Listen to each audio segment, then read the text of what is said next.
Hello everyone, আসসালামু আলাইকুম। Welcome back to my new another video. I hope সবাই অনেক ভালো আছেন। আমি আল্লাহর রহমতে অনেক ভালো আছি। আজ আমরা আম ভর্তা করে খেয়েছিলাম, তাই ভাবলাম সেটা আপনাদের সাথে শেয়ার করি।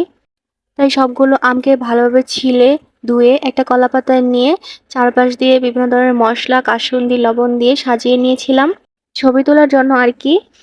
তো আমাদের ছবি তোলা শেষ হলে আমগুলোকে খুব সুন্দরভাবে পাতলা পাতলা করে কেটে নিচ্ছিল। ইদানিং দেখছি ফেসবুক, ইউটিউবে সবাই আম ভর্তা করে ভিডিও আপলোড করছে।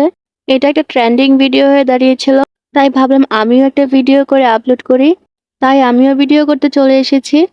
সবগুলো আম কাটা হয়ে গেছে। এখন কিছু কাঁচামরিচ নিয়েছে। বেশি ঝাল দেওয়া হবে না, সেজন্য কয়েকটা কাঁচামরিচ এখানে নেওয়া হয়েছে। এই তো আমাদের আম ভর্তা রেডি। আম ভর্তা করার সময় ভিডিও করতে ভুলে গেছিলাম। আচ্ছা, ব্যাপার না। তো আম ভর্তা করার পরে আমরা পেয়ারা ভর্তাও করেছিলাম। পেয়ারা ভর্তাটাও খুবই টেস্টি হয়েছিল, সেই সাথে আম ভর্তাটাও। তো এই ছিল আমার আজকের ভিডিও। সবাই ভালো থাকবেন, সুস্থ থাকবেন। আল্লাহ হাফেজ।